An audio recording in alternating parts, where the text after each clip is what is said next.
Hello Year 1, so today it's chapter 4 of the Magic Faraway tree. Really do hope you're enjoying it and following it well so far. I know we inside the Year 1 pod classroom are really excited by what could happen at the top. So let's see. Chapter 4, The Folk in the Faraway Tree. Before very long the children were hidden in the branches as they climbed upwards. When Mr. Whiskers came back with the 5 other elves, not a child could be seen. "Hey, come down," yelled the elves, dancing round the tree. "You'll be captured or lost. This tree is dangerous." Joe laughed and peered down. The faraway tree seemed to be growing acorns just where he was, so he picked one and threw it down. It hit Mr. Whiskers on the hat, and he rushed away. He shouted, "Oh, something's hit me! Something's hit me!" Then there was silence. "They've gone," said Joe, laughing again. "I expect they don't much like it when it rains acorns. Funny little things. Come on, girls." "This must be an oak tree if it grows acorns," said Beth as she climbed. But just as she said that, she stared in surprise at something nearby. It was a prickly chestnut case with hard nuts inside. "Good gracious," she said, "it's growing horse chestnuts just from here. What a very peculiar tree." "Well, let's hope it will grow apples and pears higher up," said Franny with a giggle. "It's a most extraordinary tree." Soon they were quite high up. When Joe parted the leaves and tried to see out of the tree, he was amazed to find that he was far higher than the tallest tree in the world. He and the girls looked down on the top of all the other trees, which looked like a broad green carpet below. Joe was higher up than the girls. Suddenly he gave a shout. "I say, girls, come up here by me, quickly. I've found something odd." Beth and Franny climbed quickly up. "Why, it's a window in the tree," said Beth in astonishment. They all peered inside, and suddenly the window was flung open and an angry little face looked out with a nightcap on. "Rude creatures," shouted the angry little man, who looked like a pixie. "Everybody that climbs the tree peeps in at me. It doesn't matter what I'm doing, there's always someone peeping." The children were too astonished to do anything but stare. The pixie disappeared and came back with a jug of water. He flung it at Beth and soaked her. She gave a scream. "Perhaps you won't peep into other people's houses next time," said the pixie with a grin, and he slammed his window shut again and drew the curtain. "Well," said Beth, trying to wipe herself dry with a handkerchief, "what a rude little man." "We'd better not look in any more windows we pass," said Joe. But I was so surprised to see a window in the tree. Beth soon got dry. They climbed up again and soon had another surprise. They came to a broad branch that led to a yellow door set neatly in the big trunk of the faraway tree. It had a little door knocker and a brightly polished bell. The children stared at the door. "I wonder who lives there," said Thronny. "Shall we knock and see?" said Joe. "Well, I don't want water all over me again," said Beth.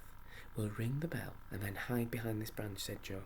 "If anyone thinks he is going to throw water at us, he won't find us."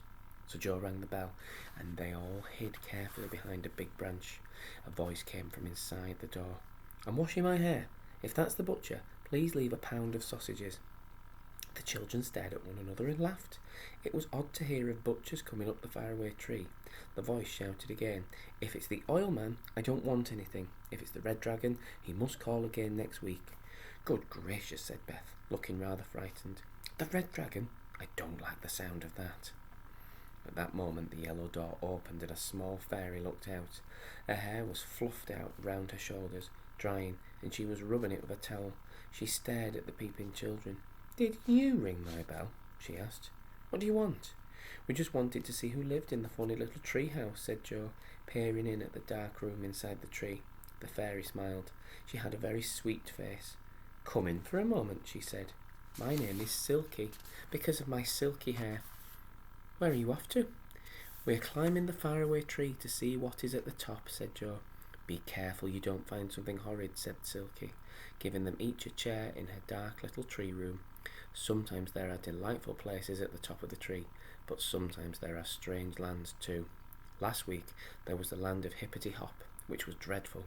As soon as you got there, you had to hop on one leg, and everything went hippity hop, even the trees. Nothing ever kept still. It was most tiring." "It does sound exciting," said Beth. "Where's our food, Joe? Let's ask Silky to have some." Silky was pleased. She sat there brushing her beautiful golden hair and ate sandwiches with them. She brought out a tin of pop cakes, which were lovely. As soon as you bit into them, they went pop. and suddenly found your mouth full with new honey from the middle of the little cakes. Franny took 7, one after the other, for she was rather greedy. Beth stopped her.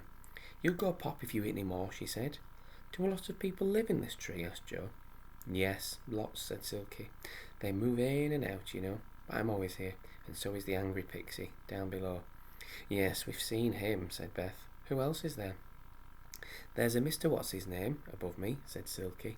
"Nobody knows his name, and he doesn't know it himself, so he's called Mr. What's-his-name. Don't wake him if he's asleep. He might chase you. Then there's Dame Wash-a-lot. She's always washing, and as she pours her water away down the tree, you've got to look out for waterfalls." "This is such an interesting and exciting tree," said Beth, finishing her cake. "Joe, I think we ought to go now, or we'll never get to the top. Goodbye, Silky. We'll come and see you again one day." "Do," said Silky. "I'd like to be friends." They all left the dear little round room in the tree, and began to climb once more. Not long after they heard a peculiar noise. It sounded like an aeroplane, throbbing and roaring. "But there can't be an aeroplane in this tree," said Joe. He peered all around, and then he saw what was making the noise. A funny old gnome sat in a deck chair on a broad branch, his mouth wide open, his eyes fast shut, snoring hard. "It's Mr. What's-his-name," said Beth. "What a noise he makes. Mind we don't wake him." "Shall I put a cherry in his mouth and see what happens?" asked Joe, who was always ready for a bit of mischief. The faraway tree was now growing cherries all around for a change, and there were plenty to pick. "No, Joe, no," said Beth. "You know what Silky said? He might chase us. I don't want to fall out of the faraway tree and bump down from bough to bough if you do." So they all crept past Mr. What's-his-name and went on climbing up and up. For a long time nothing happened except that the wind blew in the tree.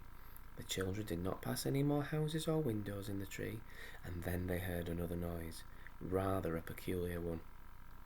They listened. It sounded like a waterfall, and suddenly Joe guessed what it was. "It's Dame Wash-a-lot throwing out her dirty water," he yelled. "Look out! Beth, look out! Franny!" Down the trunk of the tree poured a lot of blue soapy water. Joe dodged it. Franny slipped under a broad branch. Poor old Beth got splashed from head to foot. How she shouted! Joe and Franny had to lend her their handkerchiefs. "I'm so lucky," sighed Beth. "That's twice I've been soaked today." Up they went again, passing more little doors and windows, but seeing no one else. And at last they saw above them a vast white cloud. "Look," said Joe in amazement. "The cloud has a hole in it, and the branches go up, and I believe we're at the very top of the tree.